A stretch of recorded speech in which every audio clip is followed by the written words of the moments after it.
Coming up in this edition of TV Black Box, did 7 spoil 10's Melbourne Cup? Has 9 finally chosen the new host of A Current Affair? And 10 brings back local news, but not as you know it. Welcome to the podcast where people in the TV industry get their news. This is TV Black Box.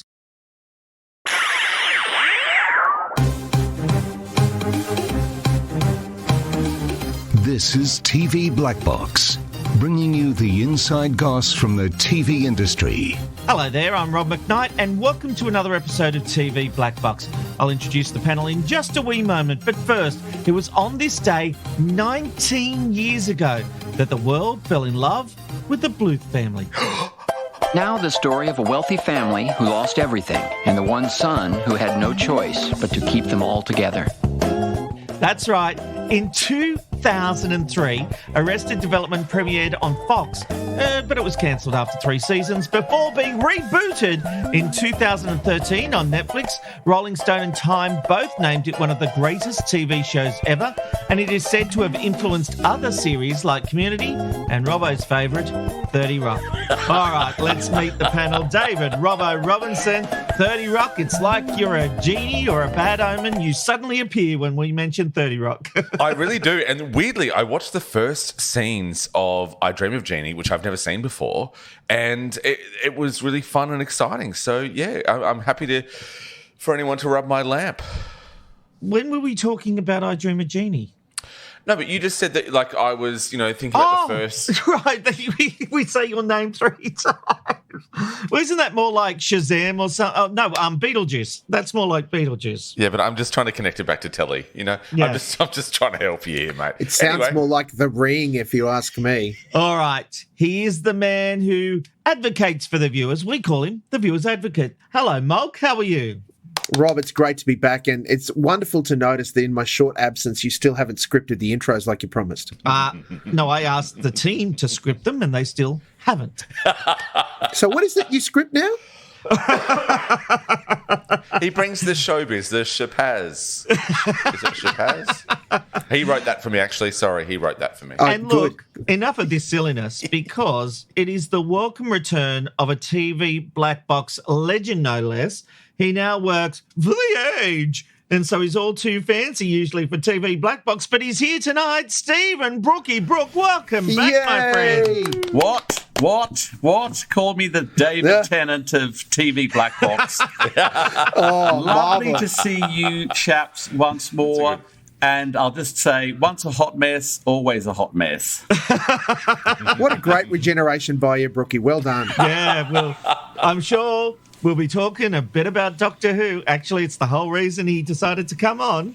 He needed to share his thoughts with the world. I have many thoughts in a trademarked phrase by Molk. Many thoughts. All right, let's get into it. We look forward to hearing what you have to say tonight, because it's known as the race that stops the nation, but the Melbourne Cup is stopping less and less people every year. Channel 10 broadcast the big race earlier this week, and now the numbers are in. Only 1.35 million people tuned into the race, according to OzTam ratings data. That's almost 350,000 fewer than last year, and it was also the lowest volume of viewers since records began 2 decades ago. On top of that, many were vocal online that they had actually watched the wrong race entirely. That's because Channel 7 was simultaneously broadcasting horse races from Sydney on Tuesday. And yes, instead of the Melbourne Cup, it was the big dance in Sydney that garnered viewers. Molk, clever strategy from 7. What do you make of this? I've got to say, I went into my hairdresser I've got a haircut on Tuesday afternoon, and they had Channel 7 on. Kevin Perry took a photo of his milk bar. They had Channel 7. It was a big switcheroo, and people fell for it. Yeah, I think it certainly will have spoiled it a little bit, though, given the very low ratings for 7's racing coverage that day. Not heaps. It's probably reflected, and just a quick catch-up, Rob, it was 1.024 million for the race on 10, according to OzTam.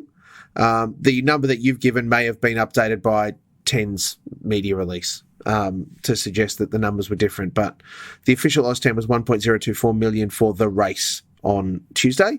Mug, I think that might be national figures, and you're talking 5 cap city. But sure. Either way, figures were down. Yep. You're right, Rob. It's diabolical no matter which way you slice and dice it for 10. That is the lowest Melbourne Cup coverage since OzTam started covering the ratings in, 2001.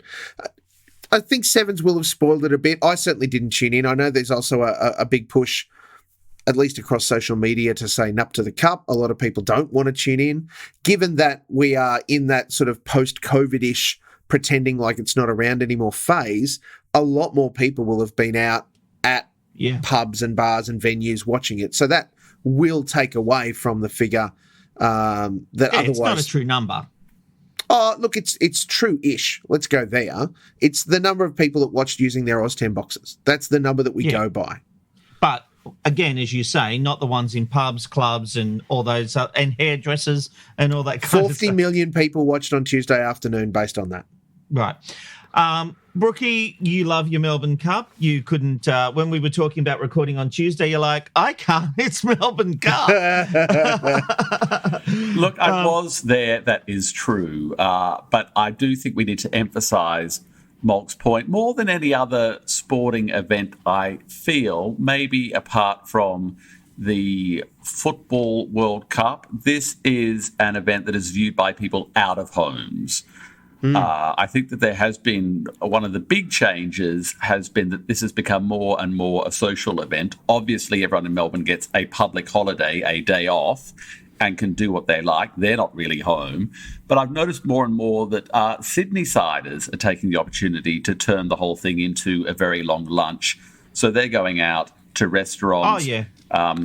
Friend of the podcast, Joe Casamento, seemed to be always hosting a Melbourne Cup function in years gone past. No, that's just a normal Tuesday for her. But my point being that the figures are not picking up how popular the race really is.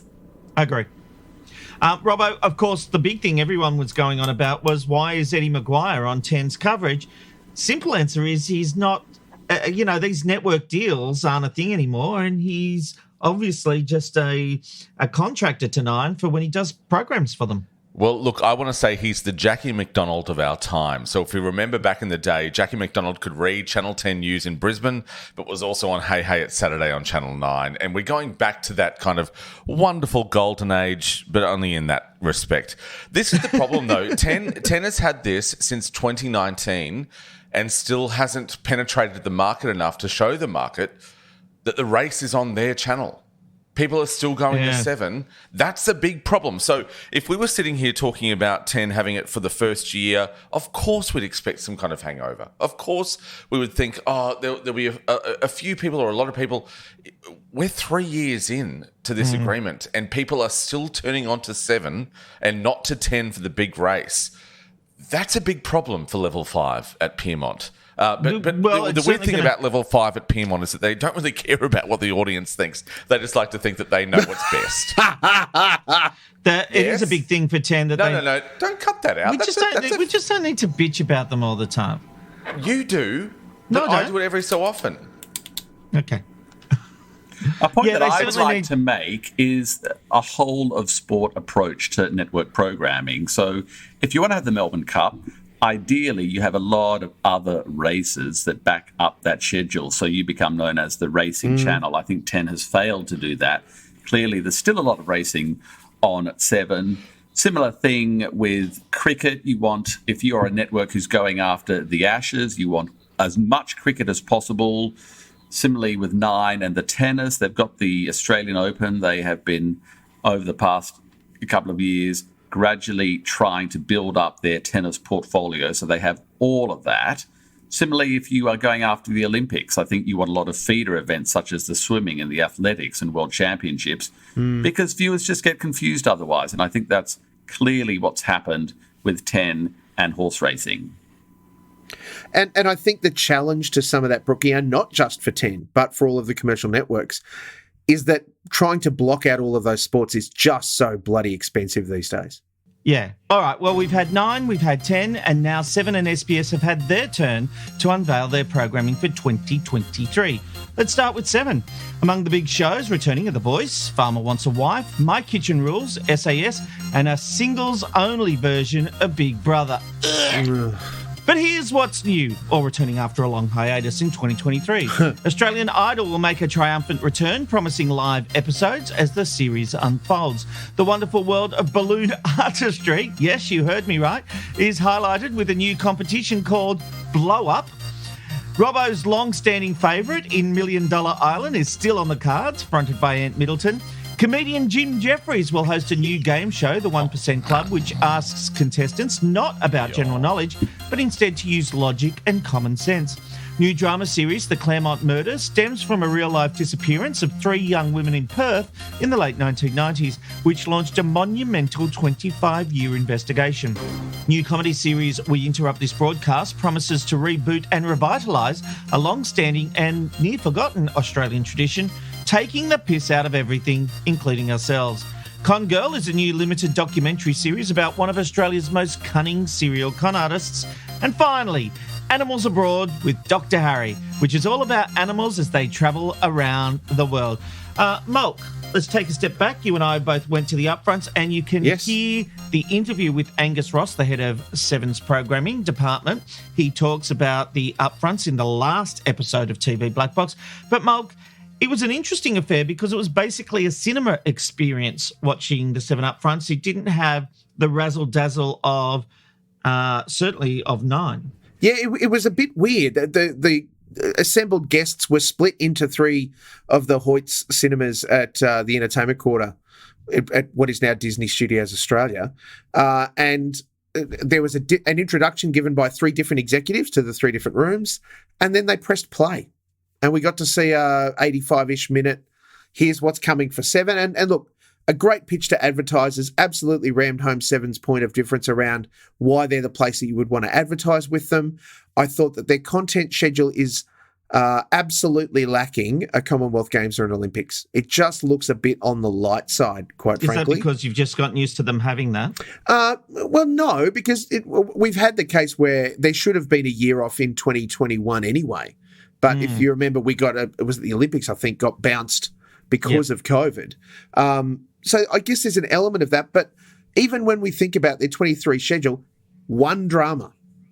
They have 1 Aussie drama coming next year. Yeah, you know what? I actually came away thinking they had a pretty good lineup. They were building on the strengths that they've got, not keen on balloon animals. And heaps of reality. Heaps of reality, but they're trying comedy at 7:30. Yep. That's going to be...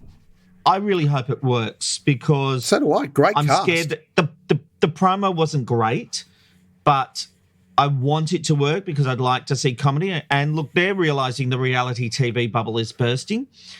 I tell you what, though, Big Brother's going to burst because it's going to stink.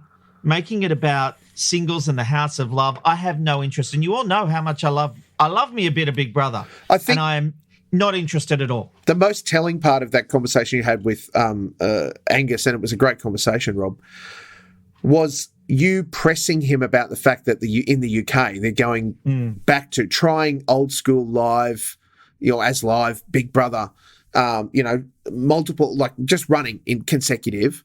And I think, to be frank, that would probably transform 7 if they decided to go that hard for 4, 5, 6, 8 weeks, however long they wanted to run the season, because that live element, the fact that we have digital TV and streaming is so much better than it was back when they used to run it. It's got a real potential and an energy that could absolutely upset their competitors. I think the more reality, more game show stuff is going to be hit and miss.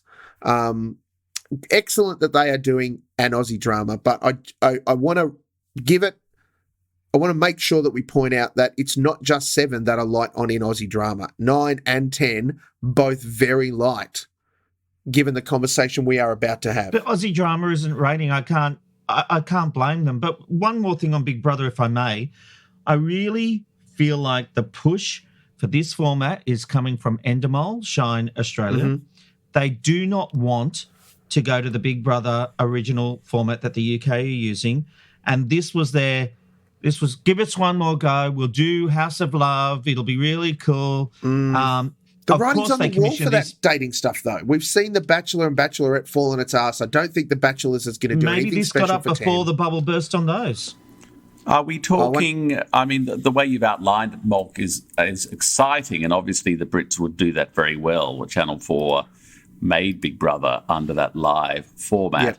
Yeah. Is this clearly or just simply an expense issue? Because doing that, I didn't get that feeling from Angus. So what was his justification for the decision, or was there one? Well, I know that Endemol have really pushed this format. They wanted this format to be accepted around the world, right? So I don't know if they did a deal with Seven that it had to be this format. I think they did, but I think it's now at the point where Big Brother will go away unless in 2024 it goes back to the live format. This next series, it is a shorter run, and I think it's going to bomb big time. So, Rob, do you think that this is a test market then? Are we the test market? We absolutely were. They were hoping because it was Australians who came up with this revised format, and it was their way of revitalising the format, and they were hoping that Canada, US, and UK would pick up what they've done. The UK not picking it up is a huge thing because it hasn't set the world on fire here. I really liked the new format, but to be honest, by the end of the last season, I was getting over it, and I found myself really craving the original format. And seriously, when they put the casting call out for singles, I just went, fuck off. I'm not interested. The other big ticket item that comes out of it, Rob, is and we all knew that Australian Idol was coming to Seven. That's not the surprise. That they are absolutely committed to, once the auditions, and they are all getting taped now, next year they will go to the live Sunday, I assume Sunday night, performance and I guess elimination or eviction format for Australian Idol. That is going to be Molk going to be a viewer vote? Is my understanding, Brookie, yes. How they'll handle it, I don't know, but my understanding is that because it's live, it will allow the audience to get behind, their favourite artist in the same kind of way. And that's going to be really critical because what is live after the news right now? It's not much if it's not sport. I can't wait for the return of live TV to Seven. It's going to be great. Yeah, I think they'll do a really great job on it. I think there'll be lots of people tune into this season rubbernecking. They'll be seeing how it goes and probably stick because of it. I don't know if it will beat maths, but I think it'll give it a red hot shake. When the world is dominated by live streams, whether you're on TikTok, Instagram, Twitch, YouTube, anything like that, when it's dominated by live streams and then you have this kind of archaic show that used to have the ability to beam live to you and they no longer do it, that's the problem. So it ages Big Brother instantly. The problem is they need to make it live. They need to make it as live as possible. So we know that the daily shows, we're always used to that. They are edited. That's fine. But we need to have more live content because the people that are trying to get to watch it are used to going, who are my favourite people? I can watch them live. This is just archaic programming once again from a very old industry trying to be new but not seeing the writing on the wall. And the writing is on the wall with every other media content provider. And again, I'm going to repeat them: TikTok, YouTube, Instagram, Twitch. They're all live. And yet this thing is not live. And yet, though, we are told we are watching these people in a house and we are responding to them and we can see what they're doing and their interaction. Well, we're not. No, it's so produced beyond belief. It's almost produced. Yeah, exactly. It is produced beyond belief, and yet they're trying to compete in the same marketplace. And weirdly, shock me, it doesn't work. And that's really the hallmark of certainly Seven, a fair chunk of 9 and a fair chunk of 10's schedules for next year. Highly produced, in the can weeks to months before it goes to air. It's rubbish. And we, as an audience, we're just switching off because of it. Because we know what we want. Yep. Here's what I'm going to do. You know how I always bang on about the 9 p.m. issue? Yes. I'm going to lay my cards on the table. I did a pitch to some networks about a 9 p.m. show. I'm going to post the whole pitch on the TV Black Box website. And next week, in this podcast, we can come and talk about it and you can give your verdict. Brilliant. And all honest opinions. Yes, Mark, if you don't like it, you can say it. Can I pre-record it? Because I'm not here next week. That's what we're going against. No, we're not pre-recording, for Christ's sake. We're doing it live, damn it. You know who was right? do Bill it live. O'Reilly. All those years ago, he was yes. right. And that is exactly what all programmers of Australian television should listen to, and that is Bill O'Reilly. Do it live. Fuck it, we'll do it live. Yeah. Love it. All right, we've talked Seven. Now let's talk the SBS Upfronts. Molk, you've been a busy boy because you were at those two. I didn't get to the SBS Upfront.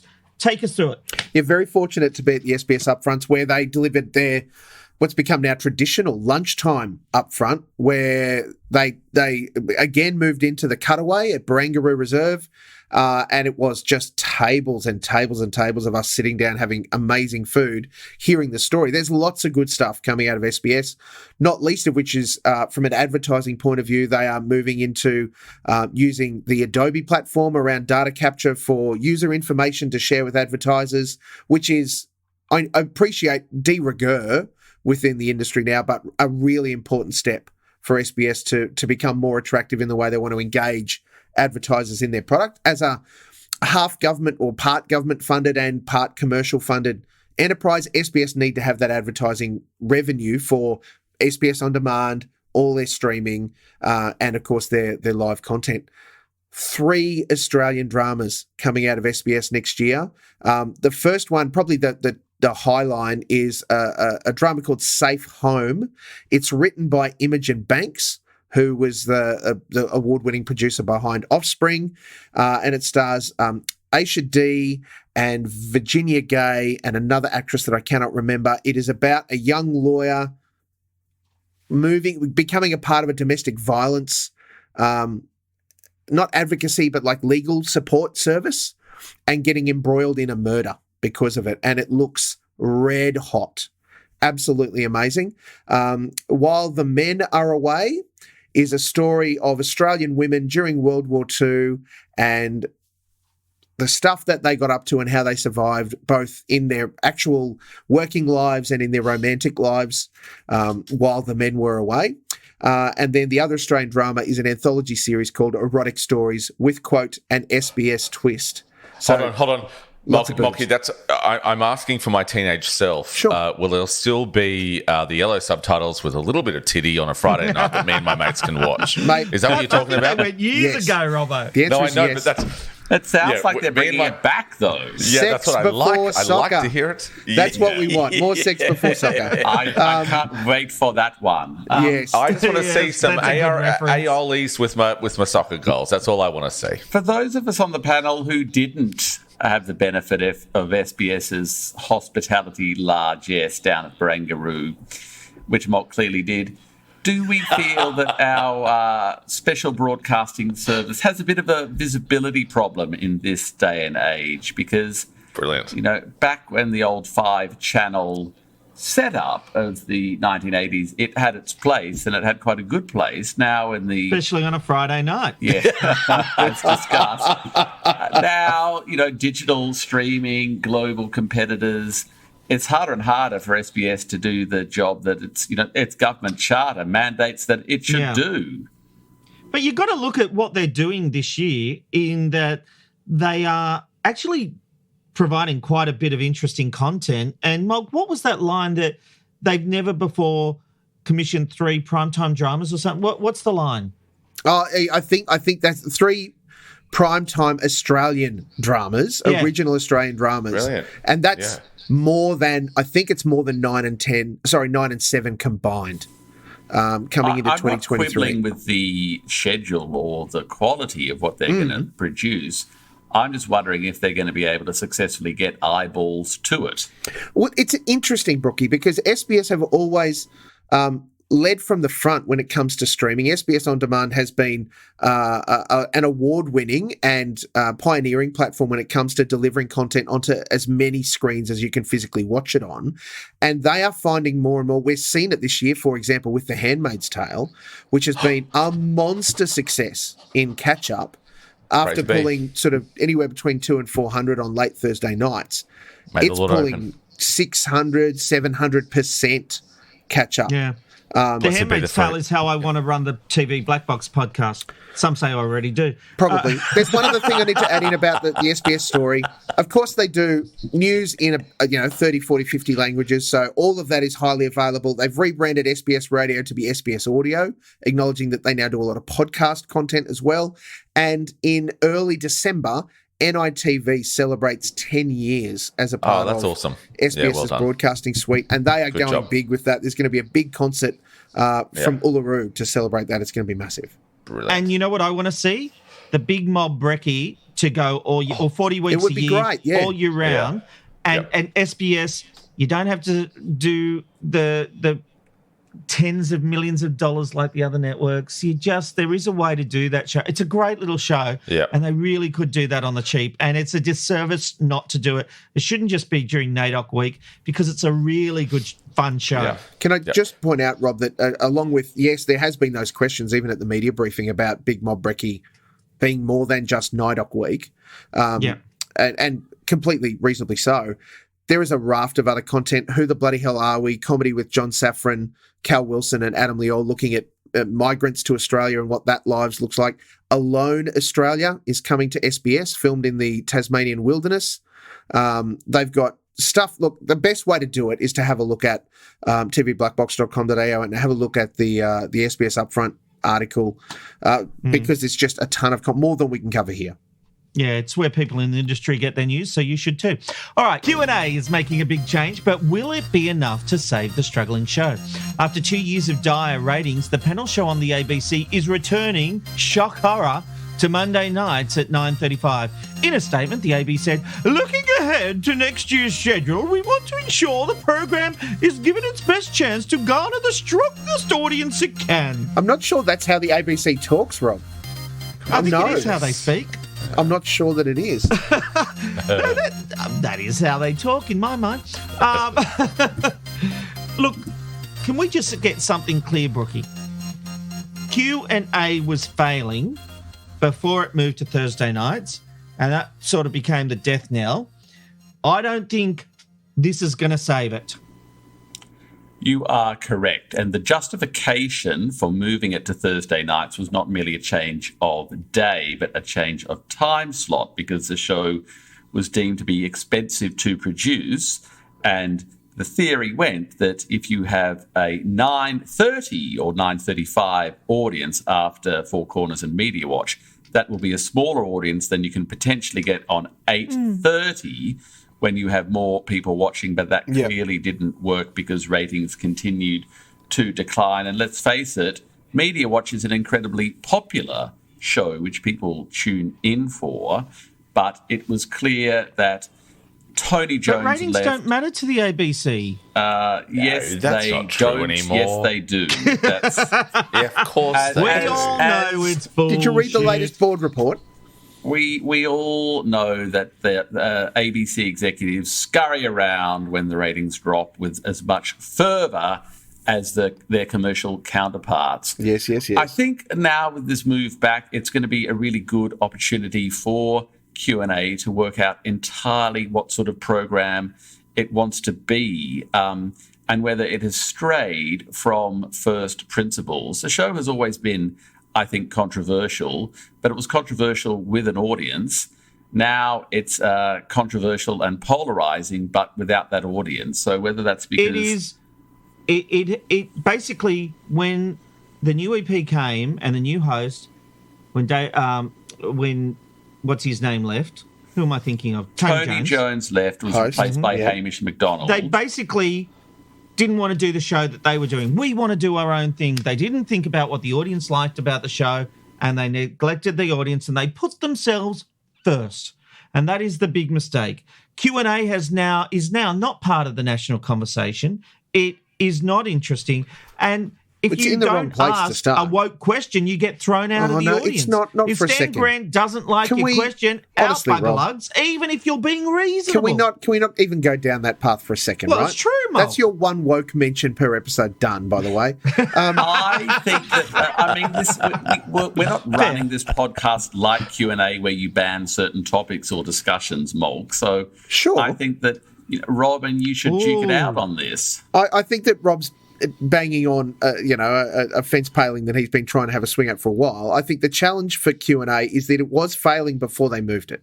It was struggling, even on the wane with Tony Jones before he exited. Oh, no, it was. The best days of QandA were behind it at that point.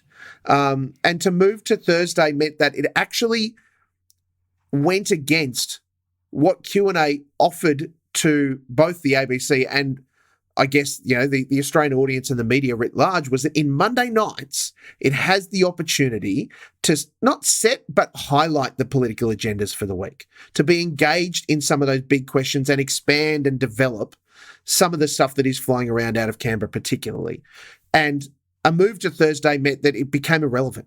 It's too late by Thursday to talk about that stuff. I don't think that had anything to do with it. I think it just became a shit show. And Robbo's biting his pillow. He's eager to get something out. He's biting the pen. He's holding on. He's desperate to jump in. How many times have I said this? It's got nothing to do with where the time slot is of Q&A. The problem is that it's been affected by everyone being offended and the left wing, right wing of Twitter. So if they do one thing, they're attacked by the left wing. If they do the other thing, they're attacked by the right wing. The problem with Q&A is it doesn't matter where it's put. It doesn't matter what time it's broadcast. What they need to do is actually have really robust discussions and debate. So what they're doing is, so Alan Jones came on. I'm sorry to tell everyone, but there is a large proportion of society who likes what Alan Jones says and agrees with it. So there should be a debate with people like him. So that's a really interesting point, because this show keeps listening to Twitter too much, which is interesting because that's where it got a lot of its bang for buck. But that's what I'm saying, though. Twitter determine the conversations and the narrative. That's exactly what I'm saying. So the problem is that Q&A before Twitter. No, you didn't. Before Twitter and before the power of that kind of social media is that it did work. So it's got nothing to do with hosts. It's got nothing to do with time slot. I have to jump in at this point, Robbo. No, wait, Molky. They don't debate properly. That's the problem. So Q&A only works if it debates properly, and it hasn't done that for years. And weirdly, no one watches if it doesn't debate properly. They've got this wonderful, brilliant kind of very special area that they've got in television where they could actually have debates between people, but we don't let it in case someone gets offended somewhere, and that's the problem with Q&A. Thanks, Robbo. We'll take that as a comment. Yeah. We've discussed my special area before, and there's no more mentions of that. Look, two things. I agree they don't debate properly anymore. That's absolutely part of the problem for Q&A. There's no question. Saying that Twitter has always been an integral part of Q&A. Always, right from the get-go. Yeah, but it didn't determine the editorial content. No, I agree that I think that with a change in executive producer, a change in host, though I will say that was happening before that all changed. The listening to the social media circles became too much of a part of how they were shaping the show. And I think that the strength of the original producer and the original host and the way that they ran it, at least for the first 6 to 8 years, were, here are the topics, we've brought together people, you're not going to like all of them, Tony's going to basically run interference to allow the conversation to happen, and that is it. Yep. All right. The House of the Mouse has gained another huge franchise after a deal between BBC and Disney+. It will see the Doctor regenerate onto its streaming platform. From 2023, anyone outside the UK and Ireland will have to turn to Disney+ for new episodes of Doctor Who. The ABC has previously been the home of the Doctor in Australia for more than 50 years, almost 60, and they have assured viewers that past seasons will remain on iView. But the question is, for how long? Brooky, this is the whole reason you wanted to come on the podcast tonight. You want to talk about this deal. I'm going to let you have your say first. Stephen Brook has the floor. Look, I instinctively reacted against this change in, I think, probably an emotional way. As someone who grew up with the program on the ABC, it was part of my childhood tradition. I kept that going into adulthood.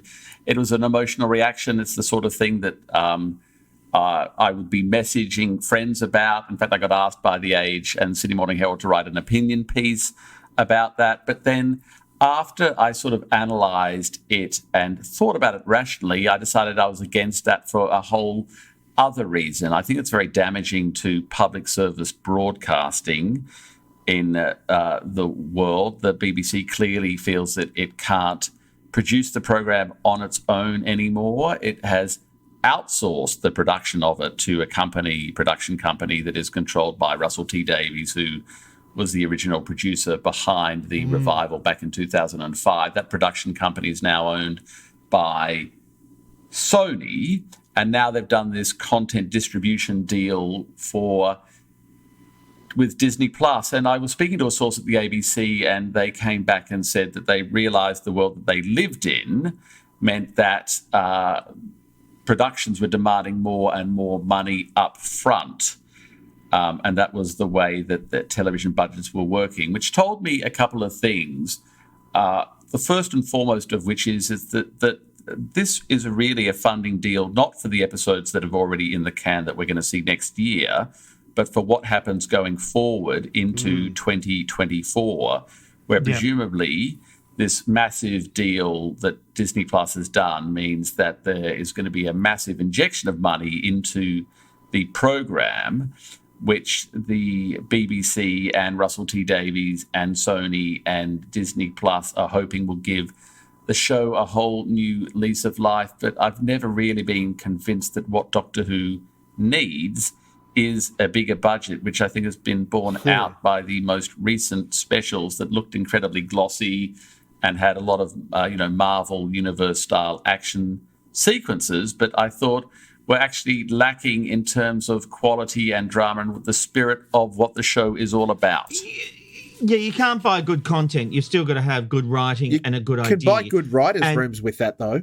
Yeah, you can, absolutely. But you've got to have a good driving force. And the fact is that Chris Chibnall would write 5 lines and then need a good lie down for a couple of months before he wrote the next 5, and he'd forget what he did. Wow. Did you have a viewpoint on Seriously, Doctor Who has never been on so many breaks under any other showrunner than Chris Chibnall, who didn't provide great episodes. They were okay. Having said that, I love the last episode, but the last minute of The Power of the Doctor was the most engaging, thrilling, exciting moment when David Tennant arrived. Yeah, wasn't that a sugar rush? Sure. No other Doctor Who series has had to face a pandemic for production either, but I take your point. Oh, I'm sick of that.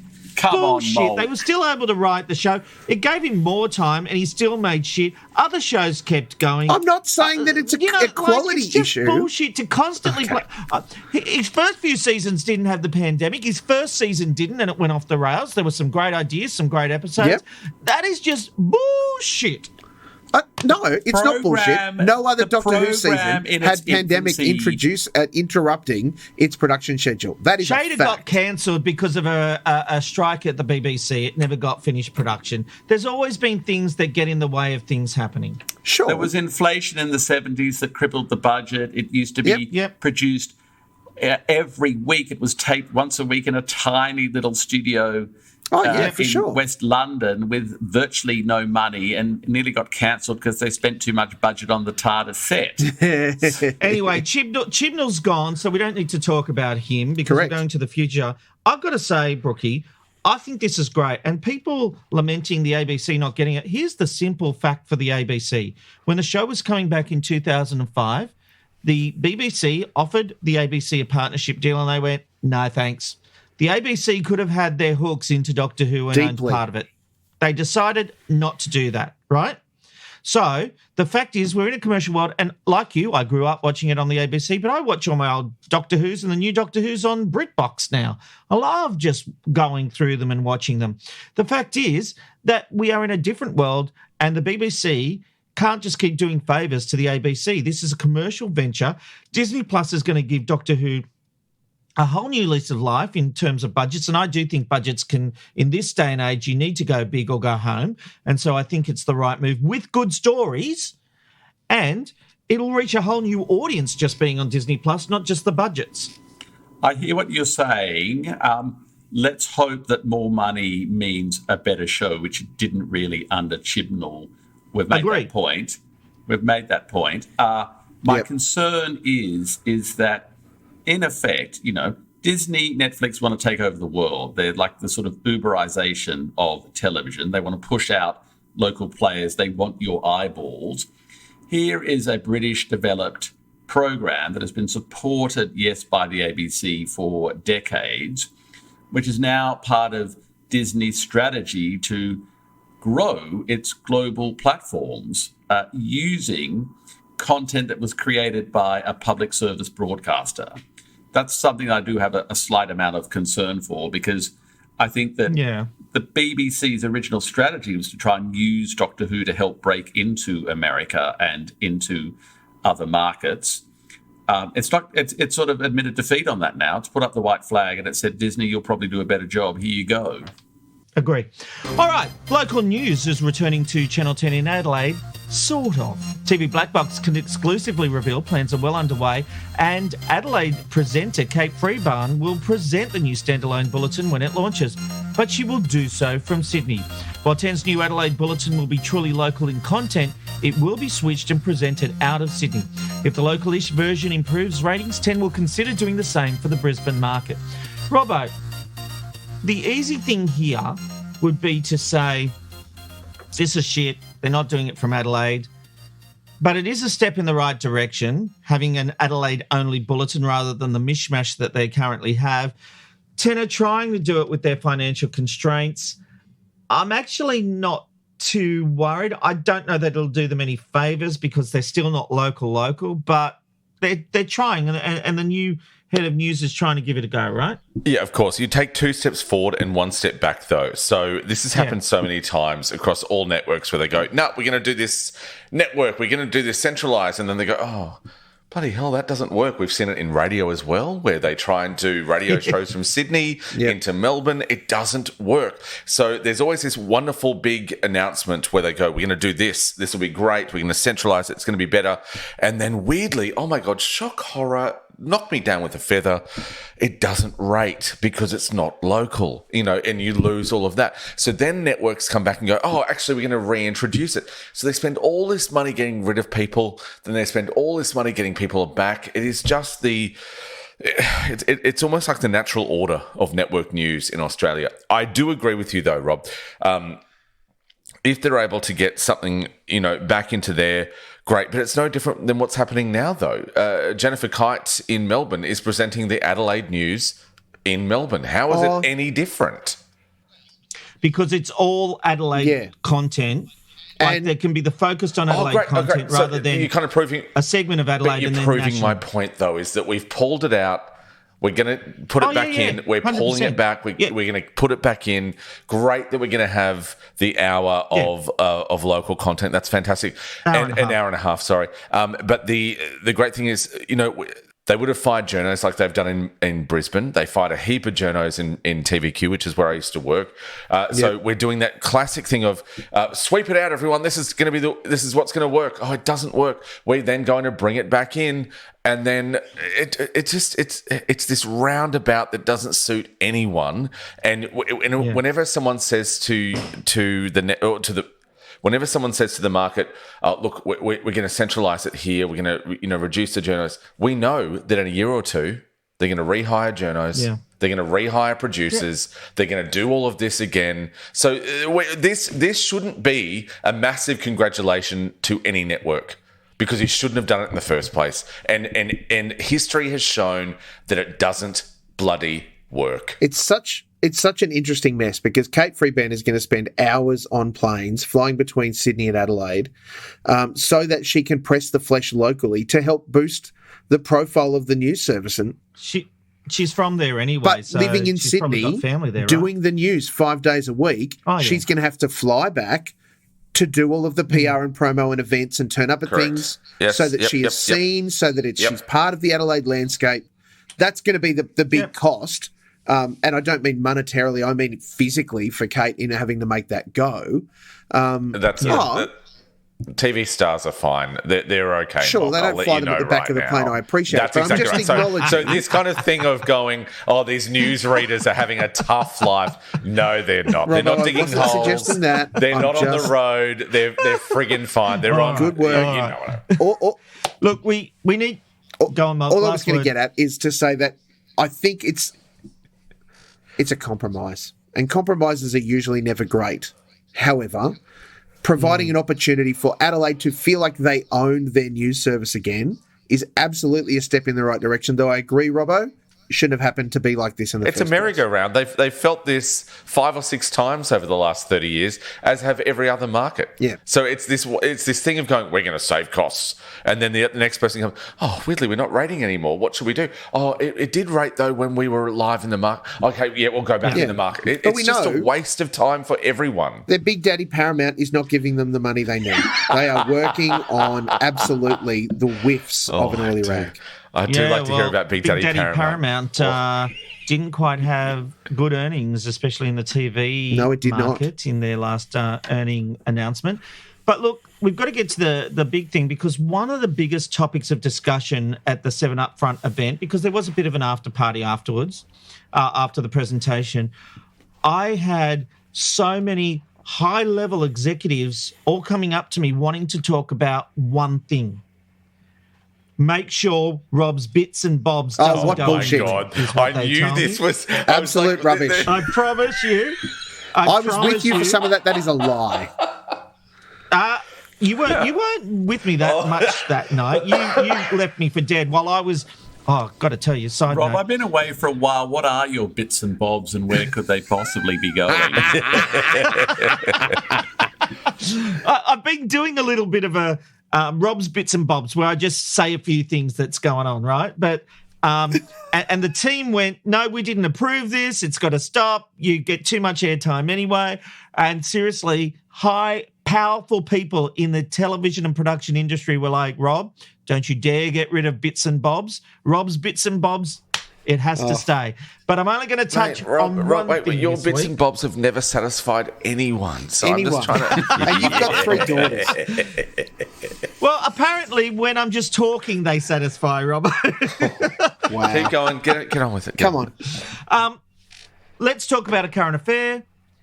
Kevin Perry dropped a story on TV Black Box today as we record that Alison Langdon is now the front runner to take over. That's leaving Today open, leaving Amelia Adams, who hosted Today our time and is now hosting tomorrow. That's Friday morning. She'll be hosting the Today Show. I actually really think it is Ally Langdon taking over Today. We always knew that it was going to be an insider at 9. It was always going to be part of the family. I think originally they were trying to avoid this. They've gone down many different paths. I know for a fact this decision has been going back and forth. But I do believe they're very close, and I think Kevin is right that it might be Alison Langdon, which obviously means breaking up the Today Show. But it's not number one. As great as Ally and Carl are together, can someone else go into that? Well, if they don't put someone that Carl and the other person hate, I'm sure they'll be fine. It just means another false start for Today, though. You know, like they have to start again. I mean, yes, but look, where did Tracy Grimshaw come from before she presented a current affair? The Today Show. Where did Liz Hayes, who you could argue is Nine's other most senior female journalist, she had a stint on Today as well. I think the requirements of the job are you need to be a well-known TV face, you need to be popular, likeable, relatable, you need to have vast experience of live television, and you need to be a fantastic interviewer. Is Ally Langdon all those things? I think we can confidently say yes, she is. Tick, tick, tick, and she's done 60 Minutes. You missed one name, Brookie. Where did Lisa Wilkinson go? Oh, hang on. You bitch. Still to come, Koshy to remain at Sunrise after he signs a big new deal. We'll find out what everyone's been watching this week. Then we'll share our thoughts on this week's group binge. Fisk Season 2, Episode 1.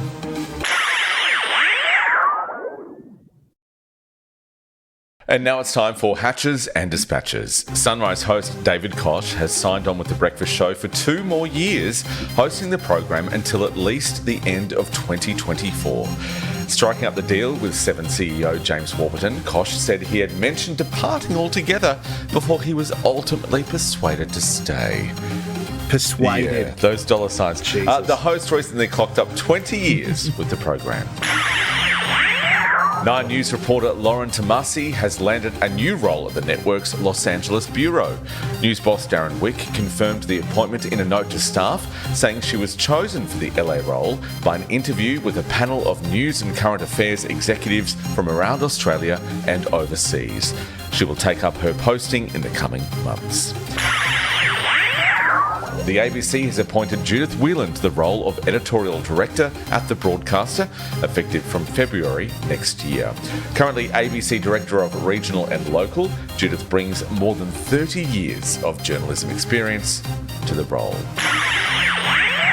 SCA's Tasmania's Director of Television News, Grant Wilson, has announced his intention to retire at the end of this year after a, wait for it, 42-year run with the broadcaster. Wow. SCA is actively recruiting to find a suitable replacement for Wilson's role in the Tasmanian market. And some sad news to end the broadcast now. Veteran US performer Leslie Jordan has died. Best known for his roles in Will and Grace, Boston Legal, American Horror Story and social media during the pandemic, Jordan was driving in Hollywood when he crashed into the side of a building, reportedly after suffering a medical emergency. Leslie Jordan dead at 67. Our hearts go out to his friends and family, but also congratulations to everyone we talked about tonight in the Hatches and Dispatches. Rob, back to you. And that's it for TV Black Box, apparently. Robbo, you said it's the end to end the broadcast. Are we done? Oh, hold on, to end the I've already closed down me. It's all right. Sorry, guys. That's the end. All right, it's time to open up the TV Binge box and find out what everyone's been watching. Brooky, what have you been watching in the past week? Well, apart from Doctor Who, which we have gone into, I found myself watching quite a bit. Hang on, did you enjoy it? No. Bang. I actually did enjoy it. I know, and it was interesting, and I had to sort of halfway through because it was so illogical and such a mess. Just think, Stephen, don't worry that the Cybermen suddenly cannot shoot anybody when they're invading Unit HQ and, you know, that Ace and Tegan can run up the stairs and not get a scratch on them. Just enjoy it for what it is. Don't worry about the plot. Don't worry about it being logical. Enjoy all the old faces. And then I thought it got a lot better. Anyway. That's our Chibnall. Yeah, that's our Chibnall. You're right. Anyway, history, as you said. I have been enjoying two mainstays of the 10 network. Quality still as good as ever. I'm talking about Gogglebox Australia. And have you been paying attention? One thing I have watched that is new that I am going to commend to the pod is the gay Netflix series Uncoupled, which is by Darren Star, who we remember was the showrunner on Sex and the City.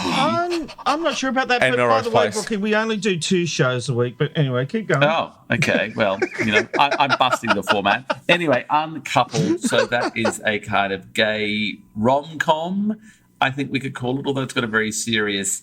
Neil Patrick Harris plays the sort of loving husband. I've got to watch a bit more because I sort of liked it, but it didn't quite get there for me. I kind of like Neil Patrick Harris, but he doesn't quite get there for me either. None of the characters were likable in the first 2 episodes. I think that's what we need to emphasise. And they have a very New York obsessive neuroticism with A, themselves, B, with their wealth, C, with their lovely apartments, which I think is a very distancing for Australian TV audiences. But, you know, it might sort of come good. I think I will stick with it, as they say. Robbo, what have you been watching? I've been watching, and I adore this, The Handmaid's Tale on SBS. It is absolutely brilliant. I will say one thing, though. Is the new season holding up? Because I haven't gone to it because I was like, for God's sake. Yes. You're going back in. No. It's so holding up. Well, no. I was about to go into it before Rob pointed that out. And Molky, I don't fully agree. There are moments, though, where I'm getting very frustrated with the show. Sure. Where there are ample opportunities for the questions that we want asked to, say, Serena, to why are you doing this? You know this is bad. This is not the right way to be. And we're not getting those moments. And every so often in the episodes I've watched, you feel, this is a great opportunity. They've set this up. And then we end the scene and we don't get those questions, those obvious questions, though, Serena, where this shouldn't be happening. This is bad for you. This is bad for everyone. I'm probably I think I've watched about half of the season so far. Very, very good. Oh, mate. You have got stuff to come that will probably answer some of those questions. So maybe I need to, but I would think, though, with season 5 of this particular show, especially where we've been disappointed in the past, where June has had a chance to leave Gilead and she didn't, where that was very frustrating, I think, for a lot of viewers, especially for me. So we accepted that. But if we're halfway through season 5 of this show and we're still having those kind of frustrations, that annoys me. Yeah. Just remember, though, the entire premise about The Handmaid's Tale is really June wanting to find her daughter Nicole and reunite with her husband. And it's no spoilers. She reunited with her husband, but still doesn't have her daughter. Yeah. So the driving force behind this, and I'm sure we will see some resolution in season 6. Oh, God, there's another one? Oh, for God's sake. No. We need to see... No. We need to see some kind of resolution in this season. Well, you need to watch the rest of the episodes that are available before you make any claims about anything, Robert. All right. I have been watching Andor on Disney Plus. Excellent choice. Apparently, this isn't that successful in streaming numbers, but I don't care. I really love it. I just think people are idiots if they're not watching this. It's just such. Well, they are. I'd agree. I want to watch this. So I've read the same thing, Rob, and apparently it's really quite mature and has really great storylines. So I'm excited. Good. Yeah, good content. Yeah, I'm excited. It is great. Just really strong storytelling, great acting. You just get immersed in it. And I think pretty much everyone on this podcast has suggested this next one, including most notably Matthew Simmons, who's on assignment this week. The Mole on Netflix.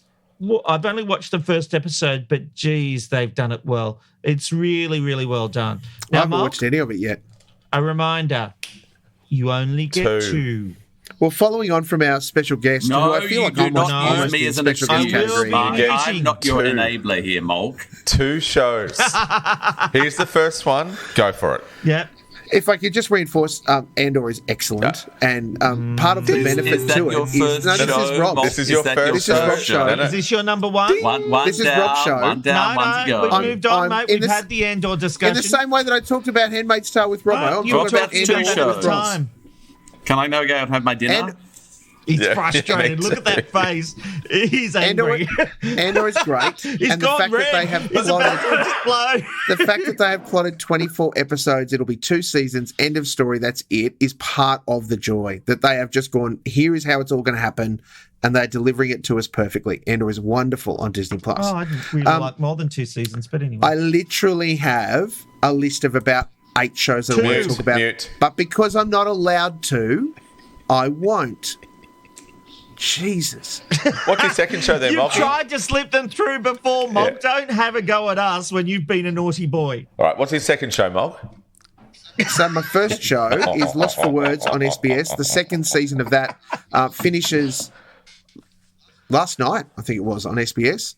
Last week maybe. A phenomenal tale of, and highlighting the issues of adult literacy and numeracy within Australia, and not just for Anglo people, but migrants, of course, that also come in and have to face myriad challenges around their English speaking and numeracy issues when it comes to just surviving in our country and our culture.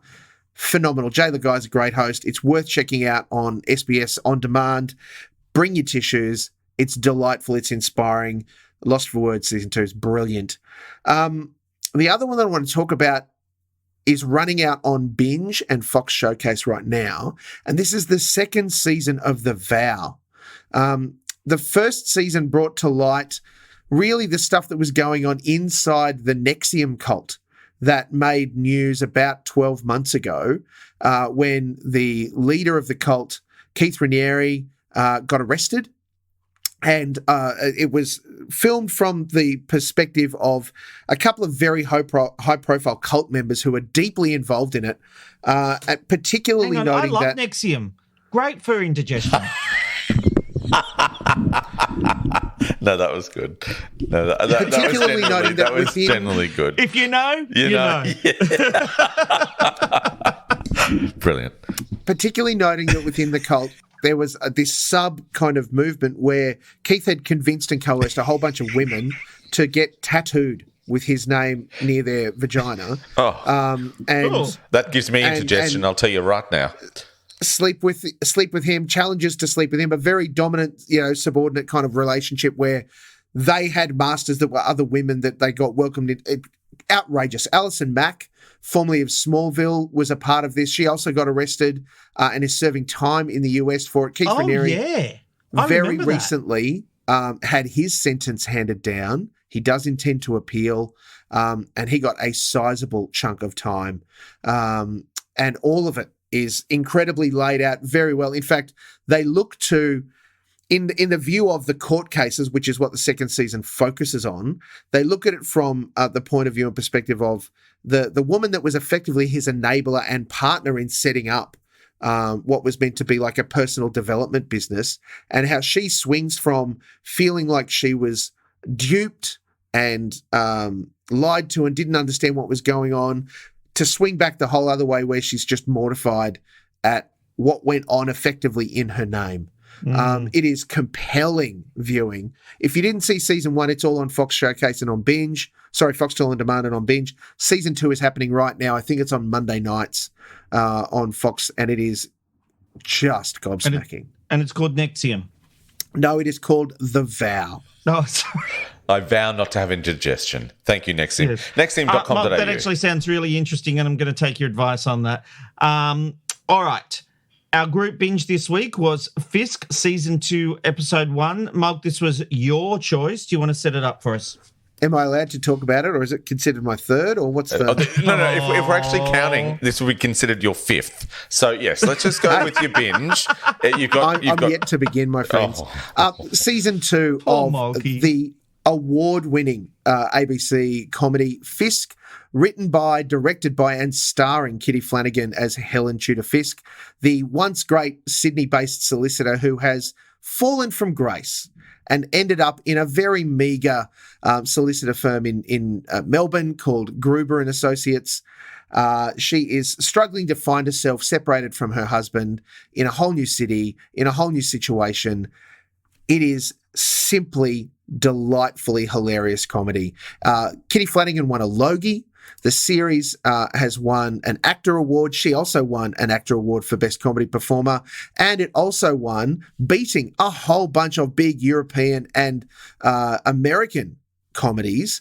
It won Series Mania for the Best Scripted Comedy last year for Season 1. So it comes with a great pedigree. Now, if that doesn't convince you, let me tell you just how well it's doing in the ratings. On average, between 450 and 550,000 Brilliant. viewers, 5 city metro brilliant. per every Wednesday That's night that it's been on. It's only been on 2 or 3 episodes now, or 2 episodes actually. 2. And in total TV, it's doing nearly 60% uplift, so that last week's episode has gone up to 1.184 million That makes me happy. viewers. That's pretty impressive. Brilliant. Mate, it is stunning. The cast: Kitty Flanagan as Helen Tudor Fisk, Marty Sheargold as Ray Gruber, the boss of the organisation. Julius Amiro, stunning as Roz, his sister and also co-owner of Gruber and Associates. Aaron Chen as their receptionist. And if you've never seen Aaron stand up live, it is incredible. He is brilliant in this. And just a revolving door of Australian comedy actors and comedians in guest roles, including this first episode of Season 2, where we get to see, and I don't want to miss it, so Denise Scott steps in, Harley Breen steps in, and in this season alone, we're going to see Rob Sitch return to our screens for the first time in nearly 7 years. Oh, excellent. Geez, that's one hell of a press release the ABC sent you. What press release? It was a joke because you guffed about it. What did you think of it? You wanted me to set it up. I've set it up.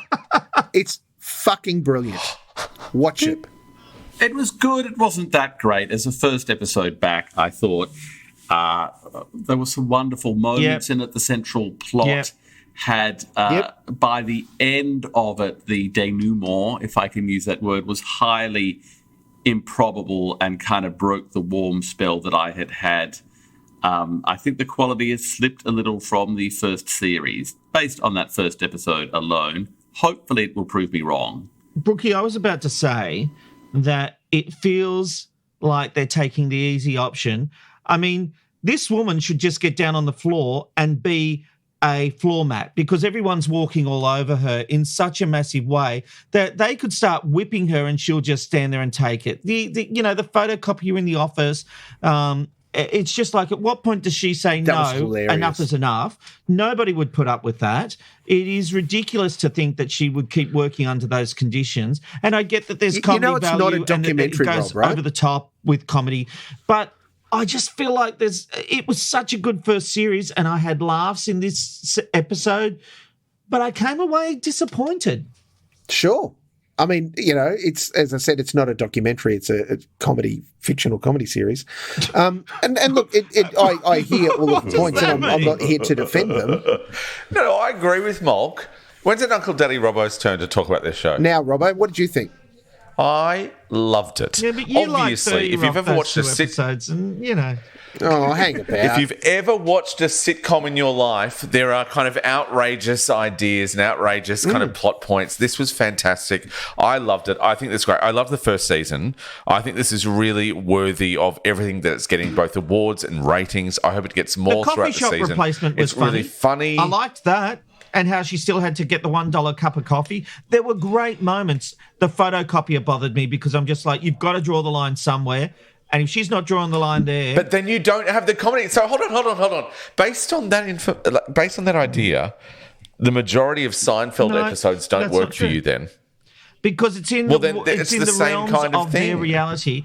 This is a smart, educated woman who has a lawyer's degree, who doesn't say to her boss, you can't put that photocopier in here. That's been set up in season questioning 1. Herself. She doesn't have that. Yeah. Look, I think it's fantastic. I think it's really funny. I've got a big crush on Aaron Chen. I would watch his Twitch, and I think that's a streaming service, but I would watch him Twitch as long as he wanted to Twitch in front of me. I think that he is very funny. I think that everyone's very funny in this. This is a great show and should be supported and congratulated and celebrated. That's all we've got time for on this week's episode of TV Black Box. Fantastic to have Brookie, Molky, and myself. We'll be back next week to talk about actual television that's brilliant. All the best to everyone. We'll see you next week. Thanks, We'll Robbo. give the next Binge Box, which is going to be a bit of free-to-air TV. Our next group Binge, What's like that? Fisk, this is going to be My Mum,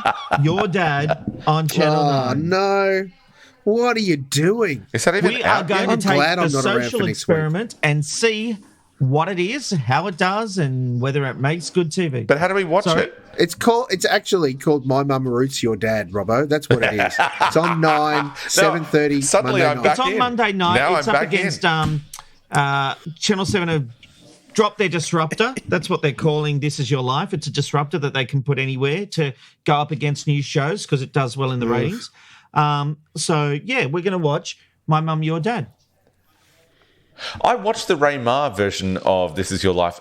Overproduced, but 7 overproduces stuff, and they have done for about the last 20 years. They overproduce. But I actually quite enjoyed what they did with This Is Your Life in that way. But stop overproducing I'll give you a bit of inside gossip, because I ran into none other than Melissa Doyle at the ACA Awards, the Radio Awards, which, side note, their opener was better than anything the Logies has done in the last 10 years. The ACRA's opener, the way they integrated the industry, and it was actually funny. I died for it, But Melissa Doyle said some of those episodes can go 3 to 5 hours of recording. That's why a lot of it has to get chopped down into those moments. Oh, sorry. Mansplain to me again how television works. I just really needed to know how that. So you shoot a lot of stuff, but you have got to cut it down, have you? Oh, thank God, ladies and gentlemen, we've got an exclusive here tonight. When you broadcast and make television, you need to cut it down sometimes. Thank you, Big Bobby. It's quite entertaining, but I want to go and have some dinner. Do you know what? That's a fair cop. I'll take that. All right, that is the TV Black Box podcast for another. What did you? I literally had some breaking news I need to share about the This Is Your Life episode. Okay. Oh, go ahead. I didn't realise. I've been trying to say it for the past 3 minutes. In breaking news about particularly the Rebecca Gibney episode, because they did sizzle that and another This Is Your Life at the 7 Upfronts. Obviously done at the time, so it's coming. But I have learned on good authority that they've actually managed to edit into the This Is Your Life episode, a complete episode of Pack to Your Rafters. Oh. Wait, what? Just move on. What? I don't get the joke. The thing's so fucking long, they put a whole episode of the show in the show. I thought it was real, so I was thinking that it was real, so I didn't react. Really good. You pushed and got upset to get that one in, Molky. Thanks for that. All right, that brings us to the end of It was going to be fine if it got in the first 6 times I interrupted. For more TV insights, go to tvblackbox.com.au. It's where people in the industry get their news. Brooky, it's been fabulous to have you back. Now you know why you don't come along. It's been very. Thank you, team. Peace out. It's been very. I have no words. It's been shit. Thank you, team. So Melbourne. Thank you, Mark. Thank you, Robbo. We'll see you next week.